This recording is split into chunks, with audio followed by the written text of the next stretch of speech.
AITA for cutting off my stepson's perks after he said I didn't matter as his stepdad? I'm Andrew, 39, and I've been married to Melissa for almost 10 years, which means I've been in Tyler's life since he was the kind of kid who left sticky fruit snack wrappers in the couch cushions and cried when his sneakers got wet. I never asked him to call me dad. I didn't need that. I drove him to practices, kept spare phone chargers in my car because he always forgot his, and learned the difference between a real teenage emergency and him just not wanting to take the trash out. For a long time, I thought that was what building a blended family looked like. You showed up. You stayed steady. You didn't keep score.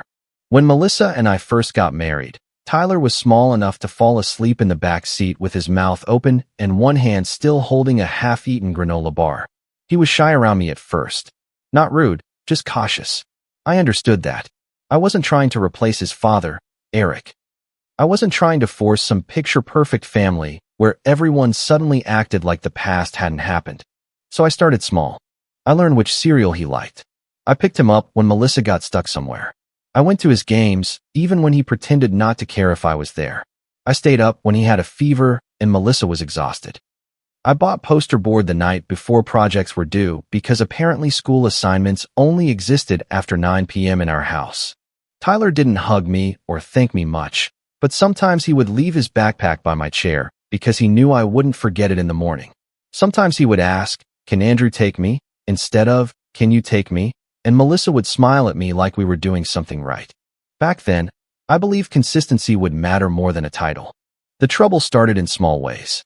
Nothing dramatic enough to name at first. Tyler would leave dishes in the sink after Melissa had already asked him twice. I would say, "Hey, rinse your plate before you disappear," and Melissa would jump in with, "He's tired, Andrew. He's had a long day." Or he would snap at her because she told him to put his shoes away, and I would say, "Don't talk to your mom like that." And she would give me a tight look and say, "I've got it." But she never really got it. She softened everything until it disappeared. The first time she used the line on me, Tyler was 13. He had called me annoying because I reminded him to finish a school project before playing video games. I didn't yell. I didn't take anything away. I just said, "You don't have to like the reminder, but you're not going to speak to me like that." Melissa pulled me into the laundry room like I had embarrassed him in public. "Don't make this a power thing, Andrew," she whispered. "It's not a power thing," I said. "It's a respect thing." She crossed her arms. "He's not your son." I remember the washing machine humming behind us. I remember thinking I had heard her wrong, because it was such a sharp thing to say over such a small moment. I said, "I know that, but I live here too." "Then act like it," she said. "Don't come down on him like you're his father." That one stuck with me. I should have dealt with it then. I know that now. But at the time I told myself she was just protective. I told myself blended families were complicated. I told myself I was the adult, and if I stayed patient long enough, Melissa would see I wasn't trying to take anything from her or Tyler. Instead, Tyler learned the magic phrase, "You're not my dad." At first he only used it during little arguments. Chores. Curfew. Homework. He would say it with his chin up and his eyes flicking toward Melissa, waiting for her to rescue him from any consequence. And she usually did. "Let it go," she would tell me. Teenagers push back. Then it became bigger. When Tyler was 15, he used the gas card I gave him for school and practice to buy snacks and drinks for 3 friends at a convenience store. I saw the charges pop up in my bank app and asked him about it. He shrugged. "It was like $20. "The card is for gas," I said. "Why do you care? It's not like you're broke." I looked at Melissa, expecting her to step in. She sighed and said, "He's a kid. He made a mistake. Don't make him feel like a criminal." So I swallowed it. When he started driving, I helped with insurance because Melissa said the premium was insane and Eric was being difficult. I paid for driver's edition. I covered part of the used car repair when the brakes needed work. I paid his phone add-on because Melissa said it was easier to keep everyone on one plan. I sent Venmo transfers for lunch money when he forgot his card. I paid school fees, sports fees, cap and gown costs, application fees, graduation announcement deposits, and 100 small things that never looked huge alone. "Can you just handle it this month?" Melissa would ask. Tyler has enough stress. Sometimes she would touch my arm when she asked. Sometimes she would say, "You know you're the closest thing he has to stable." That was the part that kept me saying yes. I wanted to be stable. I wanted to be the person who didn't disappear just because things got messy. But the rules were strange. When a bill came in, I was family. When Tyler needed a ride, I was family. When Melissa wanted me to sit through a school meeting or take Tyler to an appointment, I was family. When I tried to say Tyler shouldn't lie, mouth off, or treat the house like a hotel, suddenly I was just Melissa's husband. The year Tyler turned 17, the pressure got worse. Graduation season came with a price tag attached to everything. Cap and gown, senior trip, prom photos, college applications, a phone upgrade because his old one had a cracked screen and a battery that died before lunch. More gas money, more insurance. A repair estimate after the car came back with a long scratch along the rear panel. Tyler said someone must have hit it in a parking lot. The repair shop said the damage looked like he scraped something while backing up. I didn't even care about the scratch that much. Cars get scratched. Teenagers make dumb mistakes. What bothered me was the lie. Around the same time, I noticed a Zelle transfer I had sent for a school-related expense hadn't gone where it was supposed to go. It wasn't a life-changing amount, but it was enough that I asked Melissa if the payment had been made. She looked confused. Tyler said he handled it. That night, I asked Tyler about it while he was standing in the kitchen eating shredded cheese straight from the bag, like he had never seen a bowl in his life. "Did you pay the fee?" I asked. He didn't look up from his phone. "Yeah." "Can you show me the confirmation?" He rolled his eyes. "Why?" "Because the school sent another reminder. Then their system is messed up." "Tyler." He shoved the cheese bag back into the fridge. I said I paid it. "And the car? What about it?" "The shop said the scratch wasn't from someone hitting you while parked." His face changed for half a second.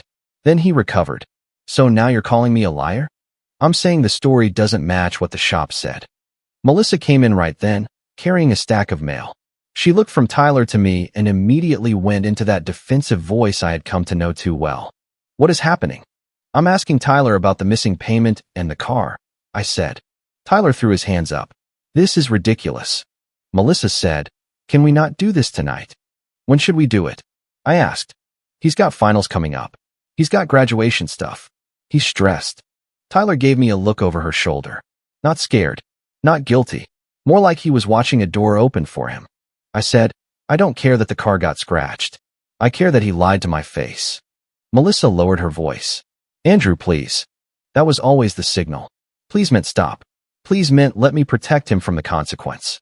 Please meant be the bigger person again. I let it go that night, but only because we had family coming over the next evening and I didn't want the house full of tension before dinner. That was a stupid hope. Melissa's mother Karen came over, along with a couple of cousins and an aunt who always lingered in the kitchen long after everyone else had sat down. It was casual. Casserole dishes on the counter. Paper napkins.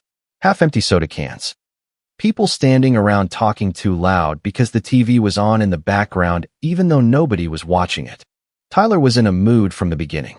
He barely spoke unless someone asked about graduation, and even then he answered like every question was an attack. At the table, Karen asked if Tyler was excited about the senior trip. Tyler said, "I don't even know if I'm going." Melissa stiffened beside me. I looked at Tyler. "We need to talk about that after dinner." He leaned back in his chair. "Why after? Say it here." I kept my voice calm. "This is not a conversation for everyone." "No, say it here," he said. "Since everybody thinks I'm the problem anyway." The room shifted. Forks slowed down. One cousin stared at his plate like the casserole had suddenly become fascinating. Melissa whispered, "Tyler." But she didn't tell him to stop. I set my fork down. "Fine. You lied about the car, and you lied about the school payment. I don't need perfection from you. I need honesty." Tyler gave this short laugh through his nose. "You need?" he said. "You're not my father, so stop pretending you matter." The words landed so cleanly that for a second nobody moved. I looked at Melissa, not because I wanted her to fight my battle, because I wanted to know if there was a line. Any line. She put her napkin down and said, louder than she needed to, "He's right. You don't get to parent my son." My face got hot, but the rest of me went very still. "Melissa," I said. "No," she said. "You don't get to use money and rides and whatever else to discipline him like he belongs to you. He has a father." Karen nodded like she had been waiting years for someone to say it. "Blood matters, Andrew," she said. "Maybe you should remember your place." That was the moment something in me stopped arguing. Not broke, not exploded, just stopped. Tyler relaxed back into his chair. Melissa looked upset but also relieved, like she had finally said the hard thing and expected me to absorb it. Karen took a sip of soda.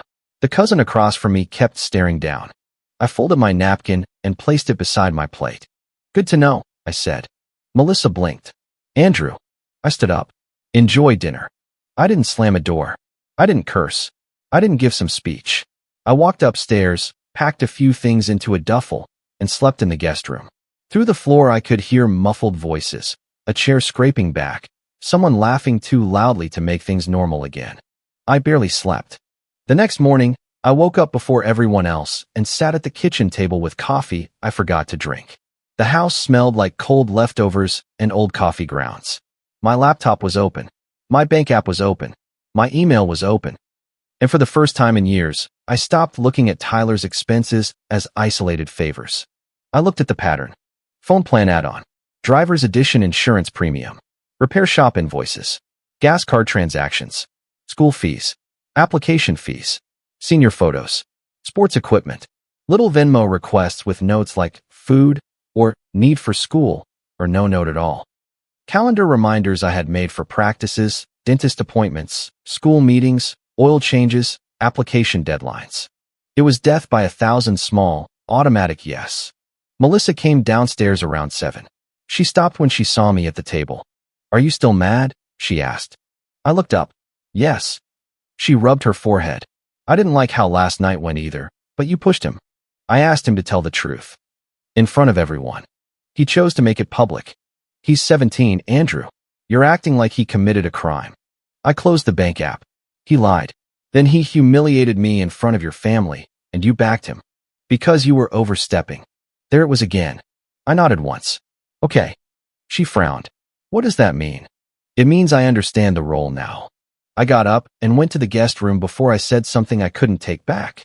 That morning, before I changed anything, I called my younger sister Rachel. Rachel is the kind of person who doesn't let you decorate denial and call it patience. She listened without interrupting while I told her about dinner, about Tyler, about Melissa, about Karen's Little Blood Matters sermon. When I finished, she was quiet for a second. Then she said, "Do not blow up your life today." That's your advice? My advice is document everything first, she said. Then separate what you owe as a husband from what they only demand when it's convenient. I rubbed my eyes. I'm not trying to hurt Tyler. Then don't, Rachel said. Keep food, housing, utilities, basic household stuff untouched. But love and access to your wallet aren't the same thing. Is the gas card a shared household bill? No. Is his phone upgrade a shared household bill? No. Is a senior trip deposit a basic need? No. Then stop paying like a parent when they only respect you like a guest. I didn't say anything. Her voice softened. Andrew, love doesn't mean letting people use you and then shame you for noticing. After we hung up, I made a simple spreadsheet. Nothing fancy. 2 columns, household and Tyler extras. Mortgage, utilities, groceries, shared insurance, household repairs, normal married life expenses went under household. I didn't touch those. I had no interest in making Melissa or Tyler unsafe or uncomfortable in basic ways. I was angry, but I wasn't cruel. Gas card, allowance transfers, phone upgrade, car repair payment, optional car insurance add-on, senior trip deposit, prom photo package, graduation announcements upgrade, separate college savings contribution, and the small automatic payments that had become invisible all went under Tyler extras. Then I paused or canceled what I could. The gas card was disabled. The phone upgrade order was canceled. The allowance transfer stopped. I called the repair shop and told them any approval for Tyler's car needed to go through Melissa from that point on. I contacted the insurance company to review whether Tyler had to remain on my policy or whether Melissa and Eric could handle it separately. I paused my separate college contribution, the one Melissa had once told me would show Tyler you believe in him. Then I sent Melissa a text because I wanted it in writing. You made the role clear last night. If I don't have a parental role, I won't carry parental costs. Household bills are unchanged. Tyler's extras are now between you, Tyler, and Eric unless we agree on shared rules and consequences. She didn't respond for 9 minutes. Then my phone lit up. Are you serious right now? I replied completely. You're punishing a kid because your ego got bruised. Household bills are untouched. Privileges are not household bills. She called immediately. I let it ring once, then answered. What did you do? She demanded. I stopped the extras. Tyler just tried to get gas before school, and the card declined. Do you have any idea how humiliating that is? Less humiliating than last night, I would guess. Don't be petty. I'm not. I'm matching responsibility to the role you gave me. She lowered her voice, but I could hear Tyler in the background yelling. What the hell? Melissa said, You knew I had a child when you married me. Yes, I said. And for almost 10 years I acted like Tyler mattered. Last night you both told me I didn't. I needed you to help, not take over. You don't get to call me his father when the invoice is due and a stranger when he lies. She went quiet for half a second. Then she said, You're using money to force respect. That sentence landed strangely. Not because she had never said things like it before, but because it sounded rehearsed. A few minutes later, Tyler came downstairs while I was still at the table. His cracked phone was in his hand, brightness turned up, and he was arguing with Melissa on speaker. I could see part of the screen when he slammed it down to grab his backpack. There was a text from Melissa to Tyler. Don't let Andrew guilt you. He only pushes rules because he thinks paying makes him in charge. I didn't pick up his phone. I didn't scroll. I only saw what he put directly in front of me. But that one sentence opened a door in my head that I couldn't close. Mom said you always make money a control thing. Tyler had said that before. I had thought it was teenage deflection. Now I wondered where he had learned it. After Tyler left, I went back through my own messages with Melissa. I searched words like father figure, step up, Tyler needs, help him, covered, and money. It was all there. Can you please step up as his father figure just this once? Eric is being useless about the sports fee. I know Tyler doesn't say it, but you showing up matters. Can you cover the insurance increase? He needs a stable male role model right now. The application fees are stressing him out. Please don't make this a fight. He already feels abandoned by Eric. Then, in other threads, the tone changed. When Rachel asked me to send her screenshots in case I needed them later, I hesitated. It felt ugly, like I was building a case against my own marriage. But Rachel said, You're not making the facts ugly by keeping proof. So I saved them. A few hours later, Rachel sent me screenshots from a family group chat I wasn't in. A cousin had sent them to her because, according to him, this is getting weird. Melissa had written, Andrew never really bonded with Tyler the way a real parent would. Then later, he gets strict because he doesn't understand parental love. He thinks paying means he gets control. Karen had replied, I always worried about that. I sat there reading those messages in the guest room with my laptop open and my chest so tight it felt like I had swallowed a stone. For years, Melissa had been asking me privately to be the father figure Tyler needed. To Tyler, she had apparently been saying I was controlling him with money. To her family, she was saying I had never really bonded and didn't understand real parental love. 3 versions of me, depending on who she was talking to. Outsider. ATM, failed substitute father. But the part that made the whole thing snap into focus came from Eric. I had avoided contacting him directly about money for years because Melissa always said it created tension. She would say, I'll deal with Eric, or he won't help, or it's not worth the fight. I believed her because Eric had never seemed eager to show up. That afternoon, I texted him. Hey Eric, going forward, Tyler's car, phone, senior expenses, and college-related costs need to be split between you and Melissa. I'm no longer covering optional extras. Please coordinate with her directly. He answered almost an hour later. Wait, what? Melissa told me you had the big stuff covered. I stared at the screen. I typed. She told me you refused to help. The little dots appeared, disappeared, then appeared again. Look, I can help some, he wrote. I didn't want to step on toes. Melissa said me jumping in would complicate things since you were handling it. I read that message 3 times. Then I laughed once, but there was nothing funny in it. Melissa hadn't just been protecting Tyler from consequences. She had been protecting Eric from responsibility while handing me the bill. She had told him I had it covered, told me he wouldn't help, and told Tyler I only helped because I wanted control. By that evening, the family group chat had exploded. I knew because Melissa added me to one, probably thinking a public pile-on would make me fold. Karen was first. A real parent doesn't keep receipts. Then an aunt wrote, Tyler has graduation coming up. This is not the time for drama. A cousin added, I don't know the whole story, but cutting off a kid financially seems harsh. Melissa wrote, He knew Tyler had college coming up and still chose to punish him because his feelings were hurt. Tyler posted something vague too. Guess love has terms and conditions. I didn't answer right away. Rachel called again. Do not fight everyone one text at a time, she said. That's how they drag you into looking emotional. So what do? Put the facts in one place. Calmly. Then let them sit with it. That night, I made a folder. A plain folder, the kind you buy in a pack and forget in a drawer. On the front, I wrote, the cost of being not his dad. It sounded dramatic. I didn't care. Inside, I put printed receipts, bank screenshots, Zelle transfers, gas card transaction history, car insurance notices, the repair invoice, phone plan charges, school emails, application reminders, and the spreadsheet separating household from Tyler extras. I included screenshots of Melissa asking me to step up as a father figure. I included the messages where she told Tyler I was using money for control.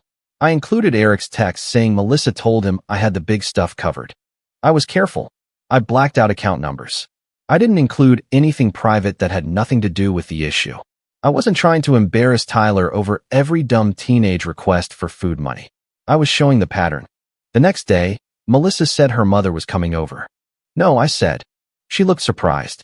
Excuse me. No surprise, tribunal. If your family is coming to discuss me, then Eric is included too, at least by phone, and Rachel can come. Rachel isn't family in this. I almost smiled. Interesting rule. Your mother is family when she tells me to remember my place, but my sister isn't family when I need someone in the room. Melissa's jaw tightened. Fine. Invite her. So the meeting happened on a Saturday afternoon in our living room. It had the same awkward energy as the dinner, except now everyone was pretending they were there out of concern instead of curiosity.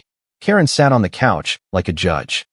Melissa stayed near Tyler, who had his arms crossed and his phone in his lap. Two relatives hovered near the doorway. Rachel sat in the armchair with a bottle of water and a face that said she was not there for nonsense. Eric was on speakerphone. I could hear some background noise on his end, like he was in his car. Karen started before anyone else settled. You embarrassed this family, she said. I put the folder on the coffee table. No, Karen, I said. Melissa and Tyler embarrassed me. I brought receipts. Tyler scoffed. Oh my God, you actually made a folder? Yes. Melissa looked at the folder like it was going to bite her. Andrew, this is ridiculous. What is ridiculous? I said. Is being told I have no place while everyone still expects me to pay for the place. Karen leaned forward. You cannot buy your way into being his father. I agree, I said. That threw her off. I opened the folder and placed the first sheet on the table. This is the household column. Mortgage, utilities, groceries, basic shared expenses. Nothing here was cut. Nobody lost housing. Nobody lost food. Nobody lost electricity. Nobody lost basic safety. Rachel nodded once, but didn't speak. I placed the second sheet beside it. This is the Tyler Extras column. Gas card. Allowance. Phone upgrade. Senior trip deposit. Prom photo upgrade. Car repair. Separate college savings contribution. Optional costs tied to privileges. Those are what I paused. Melissa said, You are humiliating him. I looked at Tyler. No. Last week he humiliated me. Today I'm explaining my boundary. Tyler's face went red. So now you're going to ruin everything because your feelings got hurt. No, I said. You told me I don't matter. Your mother confirmed it. I'm accepting that. I pulled out the text screenshots. This is Melissa asking me to step up as his father figure for sports fees. This is Melissa asking me to cover insurance because Tyler needed stability. This is Melissa asking me to handle application fees because Eric was supposedly refusing. Eric's voice came through the phone. Hold on. I didn't refuse. Melissa snapped. Eric, not now. No, Rachel said quietly. Now is exactly when. I placed Eric's message on the table too. This is Eric telling me Melissa said I had the big stuff covered and that him helping more would complicate things. One of Melissa's cousins picked up the page and read it. Then she looked at Melissa. Did you really tell Eric he didn't need to pay because Andrew would? Melissa's mouth opened, then closed. It wasn't like that, she said. Eric gave a short, uncomfortable laugh through the phone. It was kind of like that. You told me Andrew was handling senior year stuff. Tyler looked at his mom. For the first time in the whole mess, he looked confused instead of smug. I continued before anyone could turn it into a side argument. And these, I said, placing the last screenshots down, are messages where Melissa told Tyler I only push rules because I think paying makes me in charge. And messages to the family saying I never really bonded with Tyler and don't understand parental love. The room went painfully quiet. Karen reached for one of the pages, read 2 lines, and set it down. Melissa whispered, "You went through my messages?" "No," I said. "You sent some to me." Tyler displayed one in front of me. "Others were sent by people you chose to talk about me to." And Eric sent his own words. Rachel added, "Nobody had to dig very deep. That's kind of the problem." Melissa looked at her. "Stay out of my marriage." Rachel's face didn't change. "Then stop inviting everyone else into it." Karen tried again, but her voice had lost some of its confidence. "Love is not about money." "Exactly," I said. "So stop measuring my love by what I pay for." Nobody answered. I looked around the room. At Karen, who believed blood mattered until the bill came due. At Tyler, who had learned that "you're not my dad" ended conversations he didn't like. At Melissa, who looked more angry about being exposed than sorry about doing it. At the relatives who had judged me from a group chat they never questioned. Then I said the line I had been carrying since dinner. "You all told me I'm not his father. I'm accepting that. But you don't get to keep the father bill." Tyler stood up so fast his phone slid off his lap. "So what? I'm supposed to call Eric every time I need gas now." Eric sighed on the phone. "You can call me sometimes, yeah. I'm your dad." Tyler let out a bitter laugh. "Since when?" That one hit the room hard, and for a second I felt bad for him. Not enough to erase what he had done, but enough to remember he was still 17 and had been failed by more than one adult. Melissa reached for his arm. "Tyler." He pulled away. "No. You said Andrew had it. You said he only cared because he wanted control. Now he stopped paying, and you're telling me to ask Eric." Melissa's face crumpled, but she didn't cry. She just looked cornered. I said, "Tyler, you don't have to call me dad. You never did. But you don't get to disrespect me, lie to me, and still expect me to fund everything like nothing happened." He looked at the floor. "Whatever," he muttered. It wasn't an apology. I didn't pretend it was. Karen stood up and said, "This has gone too far." "Yes," I said. "It has." She gathered her purse, but she didn't give another speech. The relatives left in that awkward way people leave when they realize the story they came to judge isn't the story they were told. Eric said he would talk to Melissa later about splitting costs, which wasn't heroic, but it was more than he had been doing. When everyone was gone, Melissa and I stood in the living room with the folder still open on the coffee table. She said, "You made me look awful." I looked at her for a long moment. "No," I said. "I stopped helping you make me look awful alone." She pressed her lips together. "You don't understand what it's like," she said. "Tyler already feels like Eric chose other things over him. I couldn't have you being another man in his life, making him feel unwanted. So you made sure I was wanted only when I paid. That's not fair." "It's exactly what happened." She sat down slowly. For once, she didn't have a quick answer. I took the folder and closed it. "Here's where I stand," I said. "I will keep contributing to shared household costs. I will not cut basics. I will not play games with food, bills, or a roof. But I'm done paying voluntary extras for Tyler unless I'm allowed to be part of basic rules, expectations, and consequences." Melissa stared at the floor. I continued. "Tyler needs to apologize and take responsibility before I even consider restoring anything. Eric needs to be part of financial conversations. Not as a villain. Not as a backup plan. As his father. And you need to stop using 'not your son' as a weapon every time I say something inconvenient." She wiped under one eye, but I didn't move closer. "And counseling," I said. "If this marriage is going to survive, we are not burying this under one emotional conversation and pretending it's fixed." She gave a small nod, but I could tell it wasn't agreement yet. It was shock. The next few days were ugly in quiet ways. Tyler's gas card stayed off. His phone upgrade didn't magically reappear. The repair shop called Melissa, not me. The senior trip deposit became a conversation between Melissa, Tyler, and Eric. Tyler slammed cabinets and gave me the silent treatment like I had personally invented consequences.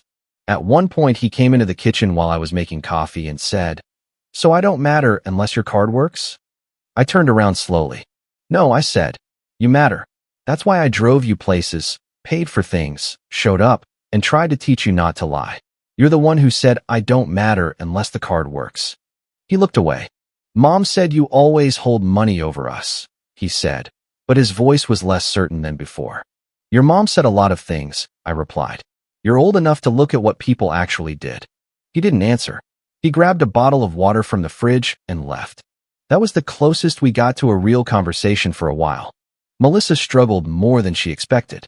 Not because I left her helpless, but because I stopped absorbing every uncomfortable conversation before it reached her. Eric suddenly had opinions when asked to contribute. Tyler suddenly had anger when Melissa couldn't just say, Andrew will handle it. Karen stopped texting me directly after the meeting, but I heard from Rachel that the family chat had gone quiet too. Silence was the closest thing to an apology Karen was capable of giving. About a week later, Melissa called me while I was out picking up a few groceries. I almost ignored it, but I answered. Her voice sounded different. Smaller. Tyler blew up at me, she said. I put a bag of coffee in the cart. About what? The senior trip. Eric said he can pay part, but not all of it. Tyler asked why you weren't paying the rest. I told him it wasn't that simple, and he said I messed everything up. I didn't say anything. She breathed in shakily. Then he said I told him you only help because you wanted control. You did tell him that. I know. Her voice cracked on the second word. I think I taught him to treat you like that. I stood there in the aisle with one hand on the cart handle, listening to the hum of the refrigerators nearby. For years, I would have rushed to comfort her. I would have said, it's okay, just to make the moment easier. But it wasn't okay, and making things easier had helped build the mess we were standing in. So I said, I think you did too. She started crying then, quietly. Not dramatic. Not loud. Just tired. I was scared he'd hate me, she said. Every time you corrected him, I felt like he would choose Eric or nobody, and I would lose him. So you made me the threat. I didn't mean to. Maybe not at first. But you kept doing it. She sniffed. Are you leaving? I looked down at the groceries in my cart. Coffee, eggs, bread, normal things. It bothered me how ordinary life could look while everything underneath it was cracked. I don't know, I said honestly. I'm willing to go to counseling. I'm willing to talk. I am not willing to go back to how it was. I know. And I'm not restoring Tyler's extras because you cried. There was a pause. I know, she said again softer. When I got home, Tyler was in the living room pretending to watch TV. Melissa was at the kitchen table with her eyes red. Nobody said much. I put the groceries away. Tyler eventually stood and walked toward the hallway. Then he stopped. Without looking at me, he said, I shouldn't have said that at dinner. It was rough. Embarrassed. Barely above a mumble. Melissa looked at me like she wanted me to grab the apology and turn it into a family healing moment. I didn't. I said, no, you shouldn't have. Tyler shifted on his feet. I was mad, he said. Being mad explains it. It doesn't erase it. He nodded once, still not looking at me. I know. That was all. It wasn't enough to fix everything. It wasn't enough to restart the gas card or the phone upgrade or the college fund contribution. But it was the first time in a long time he hadn't used the magic phrase. A few days later, Melissa scheduled a counseling appointment. Eric sent money for part of the senior trip, then complained about it twice, which was about what I expected. Tyler picked up extra shifts, helping a neighbor with yard work to cover the rest. Karen didn't apologize, but she stopped making comments about blood around me. As for me, I didn't move back into the main bedroom right away. I didn't pretend one apology from Tyler and one crying phone call from Melissa erased years of being put in a role where I carried responsibility without respect. I kept the spreadsheet. I kept the folder. Not because I wanted to wave it around forever, but because I needed the reminder as much as they did. I needed to see, in plain numbers and plain words, what I had allowed to become normal. At counseling, Melissa admitted she had been so afraid of Tyler resenting her that she made me the bad guy whenever parenting got hard. She admitted she had let Eric off too easily because asking him for money always turned into an argument, and asking me felt safer. I told her safe wasn't the same as fair. Tyler wasn't in those sessions, but he felt the shift. He had to ask Melissa and Eric for things instead of assuming I would quietly cover them. He had to use the family car only under rules we all agreed on. He had to show confirmations when money was sent for school. He hated it. Then he got used to it. Then, slowly, he stopped acting like every question was an attack. I didn't become his dad because of a spreadsheet. I didn't stop caring because of one dinner. The truth was messier than either of those. I cared about Tyler. I still do. But caring about someone does not mean volunteering to be disrespected so everyone else can avoid discomfort. The biggest change was not financial. It was that I stopped explaining my love in receipts. If Tyler needed advice, I would give it when asked. If he wanted a ride and it worked for me, I would consider it. If Melissa wanted me to contribute to something for him, the conversation had to include rules, expectations, and Eric's share. Not because I wanted control, but because I was done being responsible for outcomes I wasn't allowed to influence. Melissa still slips sometimes. She starts to say, "He's not your," and then stops herself. Tyler still gets defensive. Eric still acts like every payment is a surprise weather event. Karen still believes blood gives her moral authority she hasn't earned. But now there's a line, and everyone can see it. I will be part of this family, or I will be a guest. But I'm done paying full price for a seat I'm not allowed to sit in. If you liked it, don't forget to leave a comment and support the channel by subscribing. See you in the upcoming stories.